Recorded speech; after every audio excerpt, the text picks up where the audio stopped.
Hello all, welcome to Premier Entrance Preparation Program. ഇന്ത്യയിലെ ഏറ്റവും പ്രധാനപ്പെട്ട സെൻട്രൽ യൂണിവേഴ്സിറ്റികളിലൊന്ന് ഒട്ടനവധി കോഴ്സുകളും വിവിധ degree PG, PhD, post doctoral fellowship ഓപ്ഷൻസും പ്രൊവൈഡ് ചെയ്യുന്ന രാജ്യത്തെ ഏറ്റവും പ്രൗഢമായിട്ടുള്ള ക്യാമ്പസ് അതാണ് അലിഗഡ് മുസ്ലിം യൂണിവേഴ്സിറ്റി എന്ന് പറയുന്നത്. വലിയ ചരിത്ര പാരമ്പര്യമുള്ള 100-ലധികം വർഷം പാരമ്പര്യമുള്ള സ്വാതന്ത്ര്യ ദിന പോരാട്ടങ്ങളുമായി ബന്ധപ്പെട്ട് വളരെയേറെ പ്രധാനപ്പെട്ട മുഹൂർത്തങ്ങൾക്ക് സാക്ഷ്യം വഹിച്ച ഒരു യൂണിവേഴ്സിറ്റി കൂടിയാണ് അലിഗഡ് മുസ്ലിം യൂണിവേഴ്സിറ്റി എന്ന് പറയുന്നത്.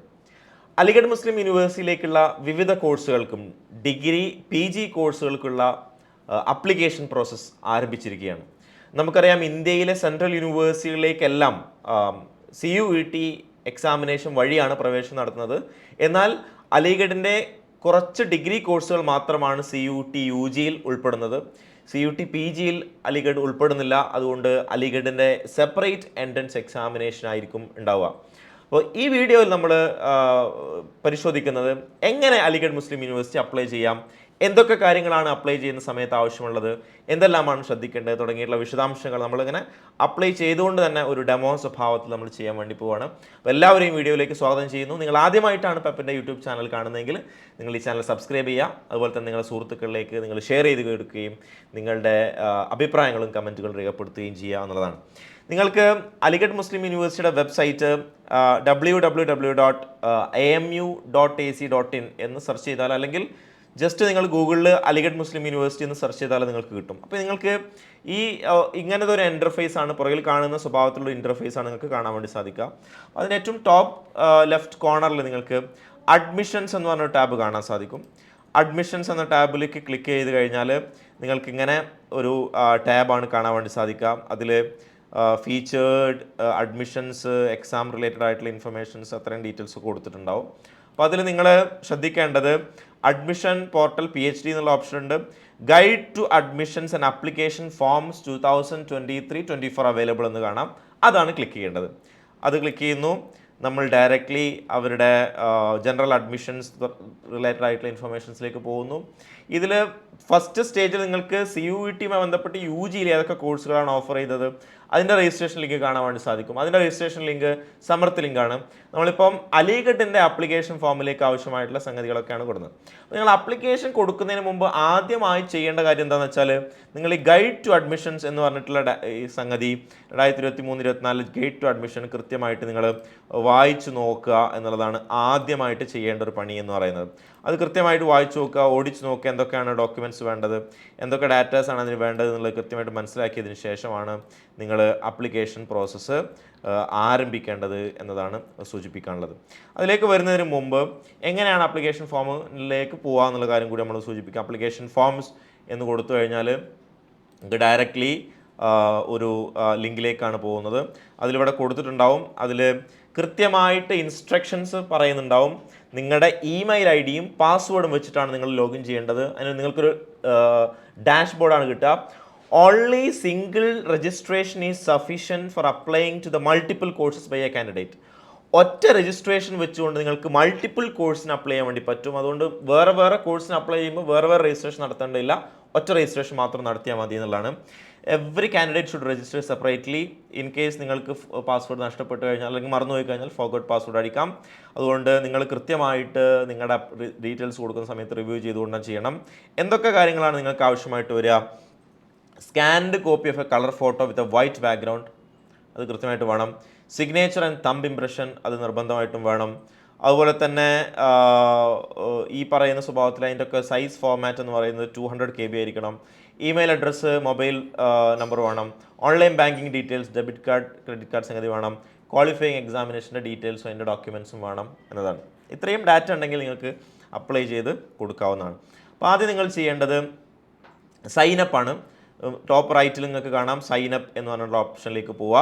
സൈനപ്പിൽ നിങ്ങളുടെ ഫസ്റ്റ് നെയിം ചോദിക്കും, നിങ്ങളുടെ മിഡിൽ നെയിം ചോദിക്കും, നിങ്ങളുടെ ലാസ്റ്റ് നെയിം ചോദിക്കും, നിങ്ങളുടെ ഡേറ്റ് ഓഫ് ബർത്ത് ചോദിക്കും, ആധാർ നമ്പർ ചോദിക്കും. ആധാർ നമ്പർ നിർബന്ധമല്ല, നിങ്ങൾ കൊടുക്കുകയാണെങ്കിൽ നിങ്ങളുടെ കറക്റ്റ് ആധാർ നമ്പർ കൊടുക്കുക. മൊബൈൽ നമ്പർ ചോദിക്കും, ഇമെയിൽ അഡ്രസ്സ് ചോദിക്കും.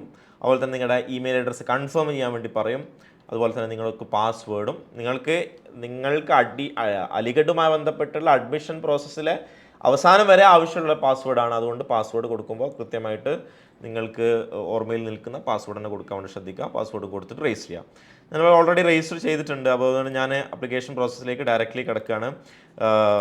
രജിസ്ട്രേഷൻ കഴിഞ്ഞാൽ നിങ്ങൾക്ക് ഈ പറയുന്ന സ്വഭാവത്തിൽ ലോഗിൻ ചെയ്ത് നിങ്ങളുടെ ഡാഷ്ബോർഡിലേക്ക് പ്രവേശിക്കാൻ വേണ്ടി സാധിക്കും. ഡാഷ്ബോർഡിൽ നിങ്ങൾക്ക് ഹോം എന്നുള്ളൊരു ഓപ്ഷൻ മുകളിൽ കാണാം, പ്രൊഫൈൽ കാണാം, അഡ്രസ്സസ് കാണാം, എഡ്യൂക്കേഷൻ ക്വാളിഫിക്കേഷൻ കാണാം, ഫോട്ടോ കാണാം, കാറ്റഗറീസ് കാണാം, അപ്ലൈ എന്നുള്ള സ്വഭാവത്തിലേക്കുള്ളത് കാണാം. ഞാനിവിടെ കൊടുക്കുന്നതെല്ലാം ഡമ്മി ഇൻഫർമേഷൻസ് ആണ്. ഞാൻ എൻ്റെ ഫോട്ടോവും ഡീറ്റെയിൽസും കാര്യങ്ങളൊക്കെ കൊടുക്കുമെങ്കിൽ പോലും എല്ലാം ഡമ്മിയാണ്. നിങ്ങൾക്ക് അപ്ലിക്കേഷൻ എങ്ങനെ ചെയ്യാം എന്ന് മനസ്സിലാക്കിയെടുക്കാൻ വേണ്ടിയിട്ടുള്ള ഡീറ്റെയിൽസ് മാത്രമാണ് കൊടുക്കുന്നത്. നിങ്ങൾ കൊടുക്കുമ്പോൾ നിങ്ങളെ വളരെ ഒറിജിനൽ ആയിട്ടുള്ള ഇൻഫർമേഷൻസ്, വളരെ കൃത്യമായിട്ടുള്ള ഡാറ്റ ഡീറ്റെയിൽസ് കൊടുക്കാൻ വേണ്ടി പ്രത്യേകം ശ്രദ്ധിക്കണം എന്നുള്ള കാര്യം കൂടി അതിൽ സൂചിപ്പിക്കുകയാണ്. അപ്പോൾ ഏതായിരുന്നാലും നമ്മൾ ആപ്ലിക്കേഷൻ പ്രോസസ്സിലേക്ക് കടക്കുകയാണ്. ഇനി പ്രൊഫൈലിലേക്ക് പോവുക.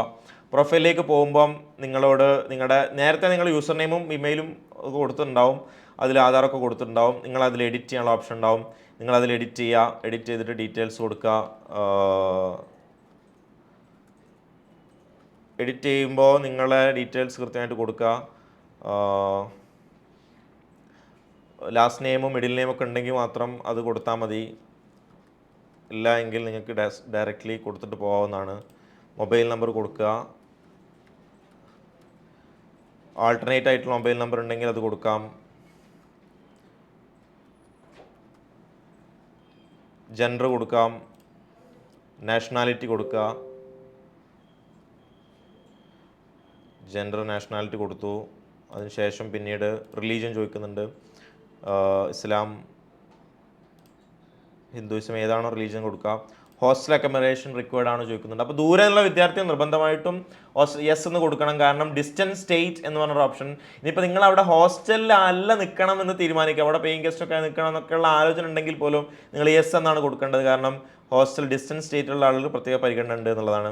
ഈ പ്രൊസീഡ് ടു റിവ്യൂ എന്നുള്ള ഓപ്ഷൻ ഉണ്ടാവും. Proceed to review 19873. Okay, number മാറ്റം പറഞ്ഞു. പ്രൊസീഡ് ടു റിവ്യൂ എന്നുള്ള ഓപ്ഷനിലേക്ക് വരുമ്പോൾ നിങ്ങൾക്ക് റിവ്യൂ ചെയ്യാനുള്ള ഓപ്ഷൻ. അപ്പോൾ റിവ്യൂ ചെയ്യുന്ന സമയത്ത് നിങ്ങൾക്ക് എന്താണ് ഡീറ്റെയിൽസ് എന്നുള്ള കാര്യങ്ങൾ അതിൽ കൊടുത്തിട്ടുണ്ടാവും. ഓക്കെ, അപ്പോൾ പ്രൊഫൈലിലേക്ക് കയറി കഴിഞ്ഞാൽ നമ്മൾ പ്രൊഫൈൽ കൊടുത്തൊക്കെ ഡീറ്റെയിൽ ആയിട്ട് കൊടുത്തിട്ട് കാണാൻ വേണ്ടി സാധിക്കും. നമ്മൾ കൊടുത്ത ഡീറ്റെയിൽസ് ഒക്കെ വന്നിട്ടുണ്ട്. ഇനി പ്രൊസീഡ് ടു അഡ്രസ്സ്. അടുത്ത സ്റ്റെപ്പ് എന്ന് പറയുന്നത് നിങ്ങൾ അഡ്രസ്സുകളും ഡീറ്റെയിൽസും കാര്യങ്ങളൊക്കെ കൊടുക്കുക എന്നുള്ളതാണ്. കറസ്പോണ്ടൻസ് പെർമനൻറ്റ് അഡ്രസ്സ് ആണ് നിങ്ങൾ കൊടുക്കേണ്ടത്. അഡ്രസ് ടൈപ്പ് കറസ്പോണ്ടൻറ്റ് അഡ്രസ്സ് ആണ്. അത് നിങ്ങൾക്ക് കമ്മ്യൂണിക്കേഷൻ നടത്തേണ്ട അഡ്രസ്സാണ്. ഏതാണെന്നുള്ളത് office address, street details, locality details, city. ഞാനിവിടെ ജസ്റ്റ് കൊടുക്കുന്നത് മാത്രമേ ഉള്ളൂ. കൺട്രി, അത്രയും ഡീറ്റെയിൽസ് കൊടുക്കുക. സ്റ്റേറ്റ് കൊടുക്കുക. അതിനുശേഷം നിങ്ങളുടെ വാലിഡ് ആയിട്ടുള്ള പിൻ ID കൊടുക്കുക. ഇങ്ങനെ കൊടുത്തതിന് ശേഷം സേവ് ചെയ്യാം.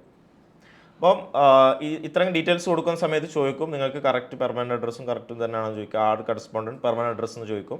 അപ്പോൾ അതും കൂടി നിങ്ങൾക്ക് കൊടുക്കാം. പെർമനൻറ്റ് അഡ്രസ്സ് എന്നുള്ള സ്വഭാവത്തിൽ നേരത്തെ കൊടുത്ത ഡീറ്റെയിൽസൊക്കെ വീണ്ടും കൊടുക്കണമെന്നുണ്ടെങ്കിൽ അങ്ങനെ തന്നെ കൊടുക്കാം.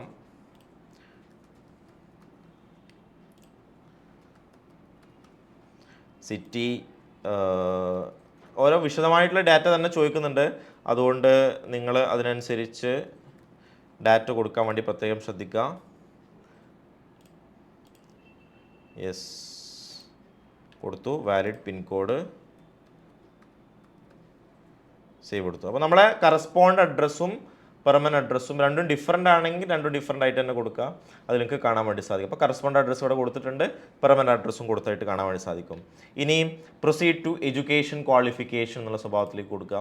അപ്പോൾ എഡ്യൂക്കേഷൻ ക്വാളിഫിക്കേഷൻ കൊടുക്കുന്ന സമയത്ത് നമ്മുടെ ഗ്രേഡ് പ്രകാരമുള്ള എഡ്യൂക്കേഷൻ ക്വാളിഫിക്കേഷനാണ് കൊടുക്കേണ്ടത്. നിങ്ങളിപ്പോൾ +2 ശേഷം ഡിഗ്രി കോഴ്സിന് അപ്ലൈ ചെയ്യുന്നുണ്ടെങ്കിൽ +2 വരെയുള്ള ക്വാളിഫിക്കേഷൻ കൊടുക്കേണ്ടി വരും. ഡിഗ്രിക്ക് ശേഷം PG കൊടുക്കുന്നതെങ്കിൽ ഡിഗ്രി വരെയുള്ള അപ്ലിക്കേഷൻ കൊടുക്കുക. അപ്പോൾ ഇങ്ങനെ ഓരോന്ന് ആഡ് ചെയ്യാം. അപ്പോൾ ആഡ് ചെയ്യുന്ന സമയത്ത് നിങ്ങളോട് സെലക്ട് ചെയ്യാൻ വേണ്ടി ചോദിക്കും. SSC എന്ന് പറയുന്നത് 10th ആണ്, സെക്കൻഡറി സ്കൂൾ സർട്ടിഫിക്കറ്റ് ആണ്.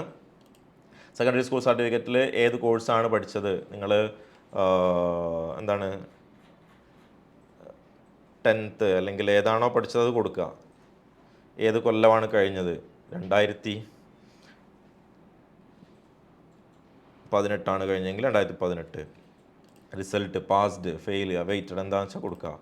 പാസ്ഡ് ആണ്, ഏത് ബോർഡാണ്? കേരളത്തിലാണെങ്കിൽ കേരള എന്ന് കൊടുത്താൽ കിട്ടും. Kerala board of higher secondary education, board of public examination ആണെങ്കിൽ അത് കൊടുക്കുക. എൻ്റർ റോൾ നമ്പർ ഏതാണ് അതൊന്നും കറക്റ്റ് ഇൻഫർമേഷൻ കൊടുക്കാൻ വേണ്ടി പ്രത്യേകം ശ്രദ്ധിക്കുക. പെർസെൻറ്റേജ്, എത്ര പെർസെൻറ്റേജാണ് നിങ്ങൾക്ക് കിട്ടിയത്, അല്ലെങ്കിൽ CGPA പെർസെൻറ്റേജ് കാണാൻ കൊടുക്കുക. ഒരു ഡോക്യുമെൻ്റ് നിങ്ങളോട് അപ്ലോഡ് ചെയ്യാൻ വേണ്ടി പറയുന്നുണ്ട്, അത് നിങ്ങൾ അപ്ലോഡ് ചെയ്യുക. ഏതാണോ ഡോക്യുമെൻ്റ് അവൈലബിൾ ആയിട്ടുള്ളത് ആ ഡോക്യുമെൻ്റ് നിങ്ങൾ അപ്ലോഡ് ചെയ്യുക. ഓക്കെ, ഡാറ്റ കൊടുത്തു, സേവ് ചെയ്തു. അപ്പോൾ നിങ്ങൾ കൊടുത്ത ഡാറ്റ എന്താണെന്നുള്ളത് അവിടെ കൃത്യമായിട്ട് വരും. Qualification certificate must be 248 kilobyte എന്ന് പറയുന്നു. ഓക്കെ, ക്വാളിഫിക്കേഷൻ സർട്ടിഫിക്കറ്റിൻ്റെ അതിൻ്റെ KB സൈസ് കൂടിയതിൻ്റെ പ്രശ്നമാണ്. ഏതാണോ നിങ്ങൾ കൊടുത്തത് വീണ്ടും കൊടുക്കുക. 10th 2018 നമ്മൾ കൊടുത്തു. Result passed. കേരള ബോർഡിൽ കഴിഞ്ഞ ആളുകളെ സംബന്ധിച്ചിടത്തോളം ഇനി കേരള അല്ലെങ്കിൽ പലപ്പം CBSE കഴിഞ്ഞിട്ടുണ്ടാവും. CBSE ആണെങ്കിൽ CBSE എന്താണെങ്കിലും കൊടുക്കുക. ഞാനിവിടെ കൊടുക്കുന്നതെല്ലാം വളരെ ഡമ്മി ആയിട്ടുള്ള ഡാറ്റകളാണ്, അതുകൊണ്ട് പ്രത്യേകം ആ വിഷയം ശ്രദ്ധിക്കുക.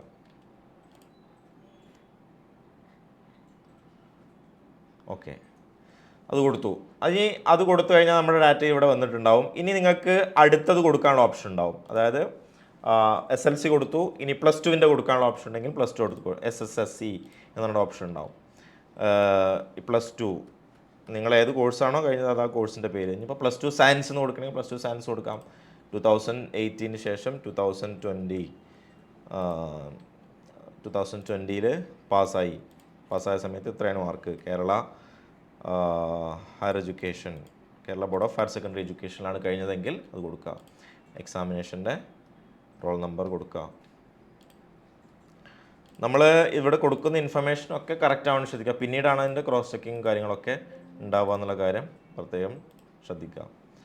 അപ്പോൾ നമ്മൾ കൊടുത്തു കഴിഞ്ഞതിന് ശേഷം നേരത്തെ SLC വന്നതുപോലെ തന്നെ വീണ്ടും ഒരു ഡാറ്റ ഡോക്യുമെൻറ്റേഷൻ ഇവിടെ വരും. അടുത്ത് നമ്മൾ ഡിഗ്രിയുടെ ഡീറ്റെയിൽസ് കൊടുക്കുന്നു. ഡിഗ്രി ഡീറ്റെയിൽസ് കൊടുക്കുന്ന സമയത്ത് ഗ്രാജുവേഷൻ എന്നുള്ള ഓപ്ഷൻ ഉണ്ട്. അപ്പോൾ ഏതാണ് കോഴ്സ്? ഇപ്പോൾ നിങ്ങൾ BA ഇംഗ്ലീഷ് ആണ് കഴിഞ്ഞെങ്കിൽ BA ഇംഗ്ലീഷ് എന്ന് കൊടുക്കുക. ഏത് കൊല്ലമാണ് കഴിഞ്ഞത്? 2023 കഴിയുന്നത്. റിസൾട്ട് എന്താണ്? അവൈറ്റഡ് ആണ്. 2023 റിസൾട്ട് അവൈറ്റഡ് ആണ്. അങ്ങനെയാണെങ്കിൽ ഏത് ബോർഡാണ്? കാലിക്കറ്റ് ആണെങ്കിൽ കാലിക്കറ്റ് ഉണ്ടാവും, യൂണിവേഴ്സിറ്റി ഓഫ് കാലിക്കറ്റ്.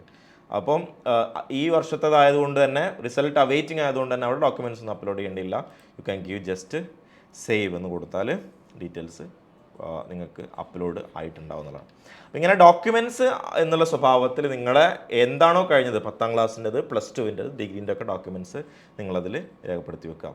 എന്നിട്ട് പ്രൊസീഡ് ടു ഫോട്ടോ അപ്ലോഡ് എന്നുള്ളതിലേക്ക് പോവുക. ഫോട്ടോ നിങ്ങൾ അപ്ലോഡ് ചെയ്യാം. ഫോട്ടോൻ്റെ ഡീറ്റെയിൽസും കാര്യങ്ങളൊക്കെ പറയുന്നുണ്ട്. കളറാവണം, അതിൻ്റെ സൈസ് ഇത്ര ആവണം എന്നൊക്കെ പറയുന്നുണ്ട്. നമുക്ക് അപ്ലോഡ് ചെയ്ത് നോക്കാം നമ്മുടെ ഫോട്ടോ കറക്റ്റ് ആവുമോ എന്നുള്ള കാര്യം ഉറപ്പൊന്നുമില്ല. എന്നാലും നമ്മൾ സബ്മിറ്റ് ചെയ്ത് നോക്കാം. ഓക്കെ ആണെന്നുണ്ടെങ്കിൽ കൃത്യമായിട്ട് അത് വരും. ഫയൽ അപ്ലോഡ് സക്സസ്ഫുള്ളി എന്ന് പറയുന്നുണ്ട്. ഇനി proceed to upload signature. Photo വന്നു, ഫോട്ടോയ്ക്ക് ശേഷം അടുത്ത സിഗ്നേച്ചറാണ് ചോദിക്കുന്നത്. സിഗ്നേച്ചറിനും ഈ പറയുന്ന ക്രൈറ്റീരിയ ഉണ്ട്, അതും നമ്മൾ സബ്മിറ്റ് ചെയ്യാം. സബ്മിറ്റ് ചെയ്ത് ഫയൽ അപ്ലോഡ് സക്സസ്ഫുള്ളി. ഇനി തമ്പ് ഇംപ്രഷൻ ചോദിക്കുന്നുണ്ട്. തമ്പ് ഇംപ്രഷനും അതുപോലെ തന്നെ തമ്പ് ഇംപ്രഷൻ നമ്മുടെ കയ്യിലില്ലെങ്കിൽ നിങ്ങൾ ഒരു ഫോട്ടോ എടുത്തിട്ട് തമ്പ് ഇംപ്രഷൻ അതുപോലെ അപ്ലോഡ് ചെയ്യാൻ വേണ്ടി പ്രത്യേകം ശ്രദ്ധിക്കുക. ഒരു പേപ്പറിലിട്ട് സ്കാനർ ചെയ്തിട്ട് അപ്ലോഡ് ചെയ്താൽ മതി. ഇനി 3 ഡോക്യുമെൻറ്റ്സും നമ്മൾ അപ്ലോഡ് ചെയ്ത് കഴിഞ്ഞു. 3 ഫോട്ടോ, സിഗ്നേച്ചർ, തമ്പ് ഇംപ്രഷൻ. നിങ്ങൾ അപ്ലോഡ് ചെയ്യുന്ന സമയത്ത് കറക്റ്റ് ഇംപ്രഷൻ കൊടുക്കാൻ വേണ്ടി പ്രത്യേകം ശ്രദ്ധിക്കുക. നമ്മളിപ്പോൾ ഉള്ള ഡോക്യുമെൻ്റ് വെച്ച് അപ്ലൈ ചെയ്തതാണ്. ഇനി അടുത്ത 4ാമത്തെ സ്റ്റെപ്പ് എന്ന് പറയുന്നത് വളരെ പ്രധാനപ്പെട്ട സംഗതിയാണ്. നിങ്ങൾ ഏത് കാറ്റഗറി ആണെന്നുള്ളതാണ് ചോദിക്കുന്നത്. അപ്പം ആദ്യത്തെ കാറ്റഗറിയിൽ ഇപ്പോൾ CA കാറ്റഗറി ഉണ്ട്, അലിഗഡ് മുസ്ലിം യൂണിവേഴ്സിറ്റിയുടെ എംപ്ലോയീസിൻ്റെ കാറ്റഗറി ഉണ്ട്. OBCക്കാരെ സംബന്ധിച്ചിടത്തോളം BC ആണ് അവരുടെ കാറ്റഗറി, ബാക്ക്വേർഡ് ക്ലാസ് എന്നുള്ളതാണ്. അപ്പോൾ ഏതൊക്കെ ഓപ്ഷനാണുള്ളത് അതിൽ കൊടുക്കുക. ഫസ്റ്റ് ഓപ്ഷൻ നമ്മൾ കൊടുത്തു, ബാക്ക്വേർഡ് ക്ലാസ് എന്നുള്ള ഓപ്ഷൻ കൊടുത്തു. ബാക്ക്വേർഡ് ക്ലാസ്സിന് ഓപ്ഷനിൽ നിങ്ങൾ എന്താണോ കാറ്റഗറി ഈ പറയുന്ന സ്വഭാവത്തിൽ ഏതാണോ ഓപ്ഷൻ ഉള്ളത് അത് കൊടുക്കുക. അതിനാവശ്യമായിട്ടുള്ള സർട്ടിഫിക്കറ്റും ഡോക്യുമെൻസും നിങ്ങൾ അപ്ലോഡ് ചെയ്യുകയും ചെയ്യുക എന്നതാണ് സേവ് കാറ്റഗറി. അപ്പോൾ നിങ്ങളെ സംബന്ധിച്ചിടത്തോളം ഏത് കാറ്റഗറിയാണോ നിങ്ങളുള്ളത് അത് വളരെ പ്രധാനമായിട്ട് കൊടുക്കേണ്ടതാണ്. ഇനിയിപ്പം സാധാരണ കേരളത്തിൽ അപ്ലൈ ചെയ്യുന്ന ആളുകളൊക്കെ നിർബന്ധമായും കൊടുക്കേണ്ട ഒരു സംഗതിയാണ് ബിലോങ്ങിങ് ടു ഡിസ്റ്റൻസ് സ്റ്റേറ്റ് എന്ന് പറഞ്ഞിട്ടുള്ളൊരു സംഗതി. ബിലോങ്ങിങ് ടു ഡിസ്റ്റൻസ് സ്റ്റേറ്റിന് നിങ്ങൾ കൊടുക്കേണ്ട സർട്ടിഫിക്കറ്റ് എന്ന് പറയുന്നത് ഇതുമായി ബന്ധപ്പെട്ടുള്ള നേറ്റിവിറ്റി സർട്ടിഫിക്കറ്റ് ആയിരിക്കും. ഈ സർട്ടിഫിക്കറ്റ് നിങ്ങൾ നിർബന്ധമായിട്ടും കൊടുക്കുക. ഏത് സ്റ്റേറ്റ് ആണെങ്കിൽ, ഇപ്പം അലിഗഡിന് ഒരുപാട് ദൂരമുള്ള സംഗതിയാണെങ്കിൽ DS കാറ്റഗറി ഈ പറയുന്ന ഗൈഡ് ടു അഡ്മിഷനിൽ നിർബന്ധമായിട്ടും കൊടുത്തിട്ടുണ്ടാവും. ആ സർട്ടിഫിക്കറ്റാണ് നിങ്ങൾ അപ്ലോഡ് ചെയ്യേണ്ടത്. ഡിസ്റ്റൻസ് സ്റ്റേറ്റിനുള്ള സർട്ടിഫിക്കറ്റ് നിങ്ങൾ അപ്ലോഡ് ചെയ്യുക. അത് നിങ്ങൾ ഗൈഡ് ടു അഡ്മിഷനിൽ പെർഫോമയിൽ നോക്കിക്കഴിഞ്ഞാൽ കാണാവുന്ന സംഗതിയാണ്. അപ്പോൾ നമ്മൾ ബാക്ക്വേർഡ് കാസ്റ്റിൻ്റെ സർട്ടിഫിക്കറ്റും ബിലോങ്ങിങ് ടു ഡിസ്റ്റൻസ് സ്റ്റേറ്റ് എന്നുള്ള സ്വഭാവത്തിൽ സർട്ടിഫിക്കറ്റും കൊടുത്തു. നിങ്ങളിപ്പോൾ വേറെ ഏതെങ്കിലും കാറ്റഗറിയാണ്, EWS കാറ്റഗറി ആണെങ്കിൽ അതിൻ്റെ സർട്ടിഫിക്കറ്റ് കൊടുക്കാം. SC/ST ആണെങ്കിൽ അത് ഏതാണോ കാറ്റഗറി അതിനനുസരിച്ച് കാറ്റഗറി കൊടുക്കാം. അപ്പോൾ ബിലോങ്ങിങ് ടു ഡിസ്റ്റൻസ് സ്റ്റേറ്റ് എന്നുള്ളത് എല്ലാവർക്കും കൊടുക്കാൻ പറ്റുന്ന സർട്ടിഫിക്കറ്റാണ്. അതിന് എന്തുണ്ട്, അതിന് പ്രത്യേക കോട്ട ഉള്ളതുകൊണ്ടാണ് അത് പ്രത്യേകം ചോദിക്കുന്നത് എന്നുള്ള കാര്യം കൂടി ഇനി ശ്രദ്ധിക്കുക എന്നുള്ളതാണ്. ഇനി പ്രൊസീഡ് ടു അപ്ലൈ എന്നുള്ള പ്രോസസ്സിലേക്ക് കിടക്കുക. ഇനി നമ്മൾ ഇതുമായി ബന്ധപ്പെട്ട് മനസ്സിലാക്കേണ്ട ഏറ്റവും പ്രധാനപ്പെട്ട സംഗതി, ഏത് കാറ്റഗറിയിലാണ് നിങ്ങൾ ഉൾപ്പെടുന്നതെന്നനുസരിച്ച് നിങ്ങൾ കൊടുക്കുക. ജനറൽ കാറ്റഗറി ആണെങ്കിൽ ജനറൽ, അല്ലെങ്കിൽ OBC ആണെങ്കിൽ OBC, ഏതാണ് എന്നുള്ളത് നിങ്ങളുടെ ഫോം ടൈപ്പ് കൊടുക്കുക. കോഴ്സ് ലെവൽ നോക്കാം. PG കോഴ്സാണ് കൊടുക്കുന്നത്. PG കോഴ്സിൽ ഏതാണ് വരും. സൈക്കോളജിയാണ് ഞാൻ കൊടുക്കുന്നതെങ്കിൽ സൈക്കോളജി കൊടുക്കുക. സൈക്കോളജി കൊടുത്തതിന് ശേഷം പ്രൊസീഡ് ചെയ്യുക. പ്രൊസീഡ് ചെയ്തിട്ട് നിങ്ങൾ ഏജ് ലിമിറ്റ് കൃത്യമായി പറയുന്നുണ്ട്. അതുകൊണ്ട് ഏജ് ലിമിറ്റ് പ്രശ്നമാണ്. അതുകൊണ്ട് നമുക്ക് മറ്റു കോഴ്സുകൾക്ക് കൊടുക്കാൻ വേണ്ടി നോക്കാം. Masters course, diploma course, masters degree course തുടങ്ങിയിട്ടുള്ള ഡീറ്റെയിൽസ് കൊടുത്തിട്ടുണ്ട്. മാസ്റ്റേഴ്സ് ഡിഗ്രി കോഴ്സ് ഏത് കോഴ്സാണോ കൊടുക്കുന്നത് അതിൽ പ്രൊസീഡ് ചെയ്തിട്ട് പോവാം. ഈ ലാസ്റ്റ് സ്റ്റെപ്പ് എന്ന് പറയുന്നത് നിങ്ങൾ ഏത് കോഴ്സിനാണ് അപ്ലൈ ചെയ്യുന്നുള്ളതിൻ്റെ അപ്ലിക്കേഷൻ പ്രോസസ്സാണ്. അപ്ലിക്കേഷൻ പ്രോസസ്സ് കൂടി കഴിഞ്ഞാൽ നിങ്ങൾക്ക് ഏത് കോഴ്സാണ് ചെയ്യുന്നത് എന്നനുസരിച്ച്, എത്ര കോഴ്സാണ് കൊടുത്തത് അതിനനുസരിച്ച് നിങ്ങൾക്ക് ഫീസ് അടക്കാനുണ്ടാവും. ഫീസ് അടക്കുന്നതോടുകൂടി നിങ്ങളുടെ അപ്ലിക്കേഷൻ പ്രോസസ്സ് പൂർത്തീകരിക്കുന്നതാണ്. ഇങ്ങനെ ഓൺലൈൻ വഴിയാണ് നിങ്ങളുടെ എല്ലാ പ്രോസസ്സും നടക്കേണ്ടത്. അതിനാവശ്യമായിട്ടുള്ള രേഖകൾ, അതിനാവശ്യമായിട്ടുള്ള സംവിധാനങ്ങൾ, അതിനാവശ്യമായിട്ടുള്ള documents, photo, signature, thumb impression, അതുപോലെ തന്നെ നിങ്ങളുടെ SSLC, +2, ഡിഗ്രി സർട്ടിഫിക്കറ്റുകളെല്ലാം ഉൾപ്പെടുത്തിക്കൊണ്ട് കൃത്യമായി നിങ്ങൾ ഈ പറയുന്ന സംഗതികൾ രേഖപ്പെടുത്തണം എന്നുള്ളതാണ് അതിൽ ഏറ്റവും പ്രധാനപ്പെട്ട സംഗതി. അപ്പോൾ നിങ്ങൾ ഏത് കോഴ്സിനാണ് അപ്ലൈ ചെയ്യുന്നത് ആ കോഴ്സുമായി ബന്ധപ്പെട്ട എലിജിബിലിറ്റി ഉണ്ടെന്ന് ഉറപ്പുവരുത്തുക. അപ്ലൈ ചെയ്യാൻ ആവശ്യമായിട്ടുള്ള ഡോക്യുമെൻറ്റ്സും രേഖകളും സംഗതികളും ഒക്കെ ഉണ്ട് എന്നുള്ള കാര്യം കൂടി നിങ്ങൾ ഉൾപ്പെടുത്തുക എന്നുള്ളതാണ് ഇതിൽ സൂചിപ്പിക്കാനുള്ളത്. അപ്പോൾ ഞാനിപ്പോൾ കൊടുത്ത സമയത്ത് എൻ്റെ ഡേറ്റ് ഓഫ് ബർത്ത് കൊടുത്തുകൊണ്ടാണ് അവിടെ എലിജിബിലിറ്റി നിങ്ങളെ ഏജ് ഓവറാണെന്നുള്ള സ്വഭാവത്ത് കാണിച്ചത്. PG സംബന്ധിച്ചിടത്തോളം ഏജ് ലിമിറ്റ് ഉണ്ട്. കൃത്യമായിട്ട് ഏജ് ലിമിറ്റിൻ്റെ കാര്യം കൂടി എല്ലാവരും ശ്രദ്ധിക്കണം എന്നുള്ള കാര്യമാണ് സൂചിപ്പിക്കാനുള്ളത്. അപ്പോൾ ഇങ്ങനെയാണ് അലിഗഡ് മുസ്ലിം യൂണിവേഴ്സിറ്റിയിലേക്ക് അപ്ലൈ ചെയ്യേണ്ടത്. അപ്ലൈ ചെയ്യുന്ന സമയത്ത് നിങ്ങൾക്ക് എന്തെങ്കിലും പ്രശ്നങ്ങളോ ബുദ്ധിമുട്ടുകളോ പ്രയാസങ്ങളോ അനുഭവിക്കുന്നുണ്ടെങ്കിൽ തീർച്ചയായിട്ടും നിങ്ങൾക്ക് കോൺടാക്ട് ചെയ്യാവുന്നതാണ്. PEPP അഡ്മിഷൻ ഹെൽപ്പ് ഡെസ്കിനെ കോൺടാക്ട് ചെയ്യുകയും അതുമായി ബന്ധപ്പെട്ട സംശയങ്ങളൊക്കെ ദൂരീകരിക്കുകയും ഒക്കെ ചെയ്യാവുന്നതാണ്. So wish you all the best. Aligarh Muslim യൂണിവേഴ്സിറ്റിയിലേക്ക് എല്ലാവരും അപ്ലൈ ചെയ്യാം. നിങ്ങൾക്ക് നല്ലൊരു എൻട്രൻസ് എക്സാമിനേഷൻ ആയി തീരട്ടെ ആശംസിക്കുന്നു. All the best. Thank you very much.